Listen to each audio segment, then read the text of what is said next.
बघा next example आहे R L C सिरीजवर. हा थोडासा लेंदी आहे पण अशा टाईपचे न्यूमेरिकल विचारतात आणि 8 मार्काला असतात.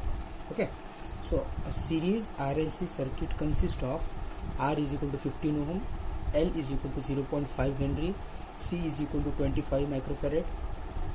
If circuit is supplied from 230 volt 50 hertz AC, determine circuit power factor, active power, reactive power आणि ॲपरंट पॉवर. डन. ओके, आता या सोल्युशन. सगळ्यात पहिले व्हॉट इज गिवन, काय दिलेलं आहे. R is equal to 15 ohm, L that is inductance दिलेला आहे 0.5 हेनरी आणि सी दिलेला आहे 25 मायक्रोफॅरेड. याला मायक्रोफॅरेडमध्ये दिलेलं आहे, याला फॅरेडमध्ये कन्वर्ट करून घ्यायचं. So 25 into 10⁻⁻6 farad. Done. Then अजून काय दिलेलं आहे. V is equal to 230 volt, then frequency is equal to 50 hertz. These are the given values. What we have to calculate? We have to calculate circuit power factor म्हणजे cos phi calculate करायचं आहे. Then active power P, reactive power Q आणि apparent power S. Okay, then सगळ्यात पहिले आपल्याला calculate करायचं आहे cos phi that is power factor. Power फॅक्टरचा आपण फॉर्म्युला बघितला. cos phi is equal to R divided by Z. आता आपण कॅल्क्युलेट करू शकतो का बघू. आर म्हणजे काय, रेजिस्टन्स. रेजिस्टन्सची व्हॅल्यू दिलेली आहे का, हो दिलेली आहे. झेडची व्हॅल्यू दिलेली आहे का, नाही. But we can able to calculate the value of Z. कसं कॅल्क्युलेट करू. R L C series circuit आहे तेव्हा झेडचा फॉर्म्युला काय असेल. Z is equal to √R² plus XL minus XC². अशा प्रकारे आपण झेड काढू शकतो. आता आपल्याला झेड कॅल्क्युलेट करता येईल का. इथे आर दिलेला आहे का, हो दिलेला आहे. XL दिलेला आहे, नाही. XC दिलेला आहे, नाही. पण आपण कॅल्क्युलेट करू. कसं कॅल्क्युलेट करणार. XL is equal to 2πf into L आणि XC is equal to 1 divided by 2πfc. Okay, then 2 into pi 50, inductance दिलेला आहे 0.5 इज इक्वल, याची व्हॅल्यू तुमची 157.08 ohms. Done. In the same way XC 1 divided by 2π50, C म्हणजे 25 into 10⁻⁻6. ठीक.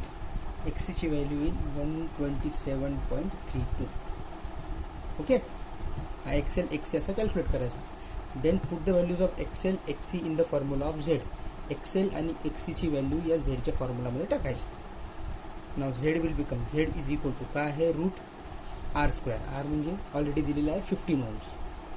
So 15² plus XL we have just calculated 157.08 minus XC we have just calculated 127.32². ठीक. So झेडची value तुमची 33.32 Ohm's. ना आपल्याला झेड कुठे गरज होती झेडची, आपल्याला cos phi मध्ये म्हणजे पॉवर फॅक्टरमध्ये. तर याच्यामध्ये ती व्हॅल्यू टाकायची. ठीक आहे. So PF that is power factor म्हणजेच cos phi is equal to R divided by Z. आरची व्हॅल्यू ऑलरेडी गिवन आहे 15. झेड आत्ताच आपण कॅल्क्युलेट केलं 33.32. तुमचा cos phi येईल 0.45. ही झाली सगळ्यात पहिली व्हॅल्यू कॅल्क्युलेट असते कुठली, cos phi ची म्हणजेच पॉवर फॅक्टरची. देन आपल्याला काय पाहिजे आता, P that is active power, Q that is reactive power, S that is apparent power. ती कशी कॅल्क्युलेट करायची.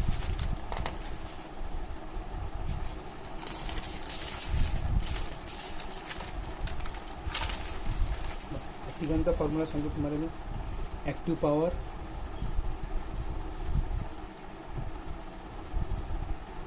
P is equal to VI cos phi.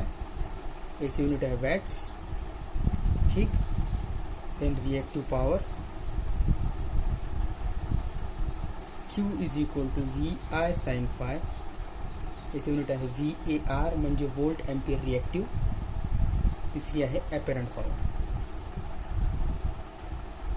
That is S is equal to V I. S unit आहे volt ampere. Okay, सगळ्यात पहिला आपण बघू active power P is equal to काय. P is equal to V I cos phi. V म्हणजे voltage दिलेला आहे 230 volt. I आपण कॅल्क्युलेट नाही केला. ठीक आहे, आय आपल्याला कॅल्क्युलेट करता येईल by using simple formula ohm's law. I is equal to V by Z. V दिलेला आहे 230 वोल्ट. Z we have calculated that is 33.32. तुमचा करंट येईल 6.87 एम्पियर.